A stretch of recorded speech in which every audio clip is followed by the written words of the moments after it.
Praise the lord. ఈరోజు దేవుని వాగ్దానము మత్తయి సువార్త 12వ అధ్యాయము 30వ వాక్యం. నా పక్షమున వండనివాడు నాకు విరోధి, నాతో కలిసి సమకూర్చనివాడు చెదరగొట్టువాడు. ఆమెన్. ప్రభువునందు ప్రియ దేవుని జనాంగమా, మన ప్రభువును రక్షకుడైన యేసుక్రీస్తు ప్రభుల వారి దివ్యనామమున మీకు శుభములు తెలియజేస్తూ ఉన్నాను. ఈ ప్రాతకాలమున దేవుడు మనకిచ్చిన వాగ్దానము, నా పక్షమున వండనివాడు నాకు విరోధి, నాతో కలిసి సమకూర్చనివాడు చెదరగొట్టువాడు. ఈ వాక్య ధ్యానాన్ని మనము ధ్యానం చేసినట్లయితే, నా పక్షమున ఉండనివాడు నాకు విరోధి అని దేవుడు చెప్తా ఉన్నాడు.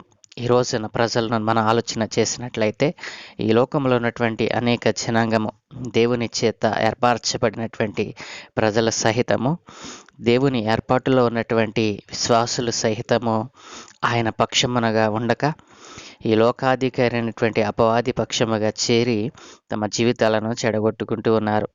అందుకనే అట్లాంటి మనుషుల కొరకై ఆయన మాట్లాడుతున్నటువంటి మాట, నా పక్షమున ఉండనివాడు నాకు విరోధి. ఏ విధముగా మనము ఆయనకి విరోధముగా లేచి మనము అభివృద్ధి చెందగలము, ఏ రీతిగా మనము ఆయన పక్షముగా లేకుండా అపవాది పక్షముగా చేరి మనము అభివృద్ధి చెందగలము ఆలోచన చేసినట్లయితే, ఆయన పక్షమున ఉండినటువంటి వారు ఏ రీతిగా అభివృద్ధి చెందారు, ఆయన పక్షమున లేకుండా పోయి ఏ రీతిగా వారు నశించిపోయారో అనేక మందిని బైబిల్ గ్రంథంలో దేవుడు వ్రాయించాడు. యేసుక్రీస్తు ప్రభుల వారు అనాది కాలం నుండి ఆయన సంకల్పం ఏమిటంటే, ఆయన నామమున బాప్తిస్మం పొందినటువంటి వారు, ఆయన నామమును ఎరిగినటువంటి వారు, రక్షణ పొందుకున్నటువంటి విశ్వాసి అయినటువంటి ఆయన బిడ్డలను ఆయన తన నామమున ఆజ్ఞాపించినటువంటి ఆజ్ఞల ప్రకారము జీవించమని, తన మాట చొప్పున వారు జీవించమని ఆయన కోరుకుంటూ ఉన్నాడు. అనాది కాలం నుండి ఆయన అలాగుననే ఆయనను ప్రేమించినటువంటి వారిని ఆయన ప్రేమిస్తూ వస్తూ ఉన్నాడు. అయితే ఈ దినాలన అనేక మంది విశ్వాసులను అపవాది అయిన సాతాను తన కబంధ హస్తములోనికి తీసుకొని ఎవరైతే ఆయన పక్షమున చేరారో వారందరికీ ఈ లోకములో ఉన్నటువంటి అనేకమైనటువంటి ఆశలను, నేత్రాశ, శరీరాశ, జీవపు డంబమును కలిగించి ఆయన పక్షమున ఉన్నటువంటి వారందరినీ వారి నేత్రములకు గురుడ్డితనాన్ని కలుగచేసి ఈ లోకంలో ఉన్నటువంటి ఈ బాహ్యపరమైనటువంటి అంధకార సంబంధమైనటువంటి ఆశలను పుట్టించి ఆయన పక్షమున చేరిన వారిని ఈ రోజున ఆయన పక్షము లేకుండా చేయాలని వాడు విరివిగా ప్రయత్నం చేస్తూ ఉన్నాడు. అందుకే దేవుడు అంటున్నాడు కదా, నా పక్షమున ఉండనివాడు నాకు విరోధి. నా ప్రియ దేవుని జనాంగమా, నీవు దేవుని పక్షమున చేరి మరలా ఈ లోకమైనటువంటి పాపములోనికి దిగిపోతూ ఉన్నావా? నీకు శ్రమ. దేవుడు అంటున్నాడు కదా, నా పక్షమున ఉండని వానికి నేను విరోధినవుతాను అంటున్నాడు. మనుషులు మనకు విరోధి అయితే మనము కొంతకాలము జీవించగలం, కానీ సాక్షాత్తు ఆ మనుష్యులను చేసినటువంటి దేవుడే మనకి విరోధి అయితే ఎలా నిలవగలవు? ఎవడు నిన్ను ఆపగలడు? ఎవడు నిన్ను రక్షించగలడు? ఎప్పుడైనా ఆలోచించావా? ఈ లోకముతో కలిసి స్నేహం చేసినట్లయితే దేవుని యొక్క పక్షమున నీవు చేరని వాడివిగా ఉంటావు. దేవుడు నీ యందు నిలిచి ఉంటేనే తప్ప నీకు రక్షణ లేదు. ఈ లోకములో గ్యారంటీ లేదు. కాబట్టి నా ప్రియ దేవుని జనాంగమా, దేవుడు అంటున్నాడు కదా, నా పక్షమున ఉండనివాడు నాకు విరోధి. ఎవరైతే నా పక్షమున ఉంటారో వారికి నేను దేవుడినై ఉంటాను, వారిని సంరక్షిస్తాను అని దేవుడు చెప్తా ఉన్నాడు. కాబట్టి నాతో కలిసి సమకూర్చనివాడు చెదరగొట్టువాడు, నా పక్షమున ఉండనివాడు నాకు విరోధి, నాతో కలిసి సమకూర్చనివాడు చెదరగొట్టువాడు. చెదరగొట్టువాని యొక్క సంరక్షణలోనికి వెళ్ళాలని ఆశపడుతూ ఉన్నావా? సంరక్షించే ఆ దేవాది దేవుని హస్తంలోనికి రావాలని ఆశపడుతున్నావా? ఈ రోజున నీ నిర్ణయం ఏమిటి? దేవుడు అడుగుతున్నాడు కదా, నా పక్షమున ఉండని వానికి నేను విరోధినవుతాను. ఎవరైతే నా పక్షమున ఉంటారో వారికి నేను సహాయకుడినై ఉంటాను, వారి అవసరాలను తీరుస్తాను, వారికి కావలసినటువంటి ఆశీర్వాదాలను దయచేస్తాను, ఆత్మీయ అభివృద్ధి, ధన సమృద్ధి కలగచేస్తానని దేవుడు చెప్తా ఉన్నాడు. ఆనాడు అబ్రహాము దేవుని పక్షమున చేరి ఈనాడు మనకు తండ్రి అయ్యాడు. ఎంత ఎంత గొప్ప ఆశీర్వాదం అంటే, నీతిమంతులకు ఆయన ఆశీర్వాదకారకుడిగా మారాడు.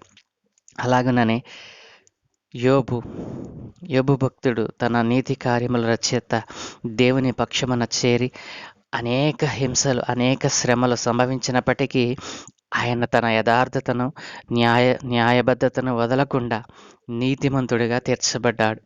రెండింతల ఆశీర్వాదాన్ని పొందుకున్నాడు. నా ప్రియ దేవుని జనాంగమా, ఇలా చెప్పుకుంటూ పోతే అనేక మంది భక్తులు దేవుని పక్షమున చేరి అనేకమైనటువంటి ఆశీర్వాదాలను, అభివృద్ధిని పొందుకున్నారు. ఈ రోజున నీవు ఎవరి పక్షమున ఉండాలని ఆశపడుతున్నావు? సమకూర్చని వాడు, ఆయనతో కలిసి దేవుని పక్షమున చేర్చని వాడు ఆయనకు విరోధి. ఆయనకు విరోధిగా నీవు బ్రతకాలంటే నీవు ఈ జీవితమును సరిపోదు. కనుక నీవు ఆయన పక్షమున చేరాలని ఆశ కలిగి ఉండమని దేవుడు చెప్తా ఉన్నాడు. అలాగుననే ఆయనతో కలిసి ఈ లోకములో ఉన్నటువంటి, ఈ లోకము చేత పట్టబడినటువంటి అనేక మంది చెదరగొట్టబడిన వాని సమాజములో చేరి, చెదరగొట్టబడినటువంటి వాని సమక్షమున చేరి వారి జీవితాలను, వారి ప్రాణాలను వారు పోగొట్టుకుంటూ ఉన్నారు. అలాంటి వారిని అపవాది సంబంధమైన క్రియల చేత, ఈ లోక సంబంధమైన ఆటపాటల చేత తమ జీవితాలను వ్యర్థపరుచుకుంటున్నటువంటి నీ తోటి సహోదరులను నీవు దేవుని మార్గంలోనికి, దేవుని పక్షమున చేర్చుటకు నీవు ప్రయాసపడటం లేదా? దేవుడు అడుగుతున్నాడు. అలాంటి వారిని ఆయన పక్షమున చేర్చుటకు నీవు ప్రయాసపడకపోతే నీకు శ్రమ. అట్లాంటి నీవు చెదరగొట్టు అని సమక్షమున చేరిన వాడివిగా ఆయన ముద్రిస్తాడు. కాబట్టి ఎందరైతే ఈ లోకములో చెడి పడిపోతున్నారో, ఈ లోకమనేటువంటి పాపము చేత, ఈ లోకములో ఉన్నటువంటి నేత్రాశ, శరీరాశ, జీవపు డంబము చేత పట్టబడి ఈ లోక భోగాలను అనుభవించాలని, ఈ లోకములో ఉన్నదంతయు నాదే అనేటువంటి అజ్ఞానములో ఉన్నటువంటి వారిని జ్ఞానంలోనికి, దేవుని యొక్క జ్ఞానంలోనికి, దేవుని పక్షమున చేర్చుటకు నీవు ప్రయాసపడమని దేవుడి నీకు ఈ రోజున జ్ఞప్తిలోనికి తెస్తూ ఉన్నాడు. నా ప్రియ దేవుని జనాంగమ, ఎవరి పక్షమున నీవు ఉండాలని ఆశపడుతున్నావు? అభివృద్ధిని కలుగచేసే, ఆశీర్వాదాలను దయచేసేటువంటి యేసయ్య పక్షమున ఉండాలని ఆశపడుతున్నావా? ఈ లోకంలో ఉన్నదంతా పోగొట్టుకొని, అందరూ విడిచిపెట్టేసి, ఎవరూ నీకు తోడు లేనటువంటి అపవాది సంబంధమైనటువంటి సమాజముగా, అపవాది పక్షమున ఉండాలని ఆశపడుతున్నావా? దేవుడు నిన్ను అడుగుతున్నాడు. ఈ రోజున ఏ పక్షమున ఉండాలని ఆశపడుతున్నావో నీవు నిర్ణయం చేయమని దేవుడు అడుగుతూ ఉన్నాడు. నీ నిర్ణయం ఏమిటి? ప్రార్థన. సకల ఆశీర్వాదములకు కారణభూతుడైన తండ్రి, మహాగణుడా, మహోన్నతుడా, యేసయ్యా, నీవు మాకు ఇచ్చినటువంటి ఈ గడియ, ఈ సమయమును బట్టి మీకు వందనాలు. ఈ రోజున ఈ క్షణము వరకు నాయన మేము సజీవులుగా ఉన్నాము అంటే మీరు దయచేసినటువంటి ఉచితమైన కృప నాయన. మీ కృప కింద ఉన్నటువంటి మేము మీ పక్షముగా చేరి మీరిచ్చినటువంటి మాటలను మేము పాటిస్తూ, మీ వాక్యానుసారమైన జీవితమును మేము అనుసరిస్తూ జీవిస్తూ ఉండగా, ఇదిగో ఈ లోకంలో ఉన్నటువంటి వాడు ఈ లోకాశల చేత మమ్మలను లాగి మీ పక్షమున నుండి మమ్మల్ని చెదరగొట్టాలని చూస్తూ ఉన్నాడు. అట్లాంటి చెదరగొట్టబడినటువంటి జనాంగమును నాయనా వెదకి రక్షించుటకు ఈ లోకానికి నీవు వచ్చావని, నీ నామము ఎరగకుండా బ్రతుకుతున్నటువంటి వారిని నీ నామములోనికి నాయనా, ఇదిగో నీ నామములోనికి వారిని నాయనా చేర్చుటకు, నీ సమక్షమున చేర్చుటకు మమ్మలను ఆయత్తపరుస్తున్నందుకు మీకు స్తోత్రాలు. ఈ రోజున నిర్ణయం చేసిన నీ బిడ్డలను ఆశీర్వదించండి.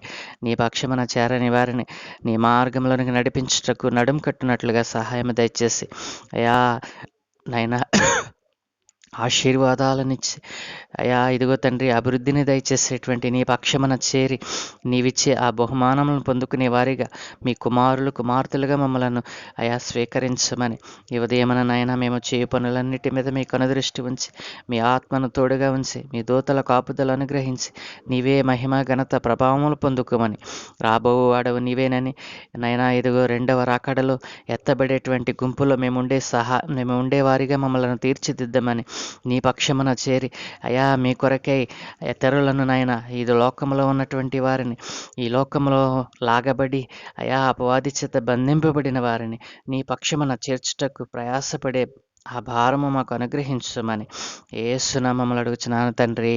Amen, amen, amen.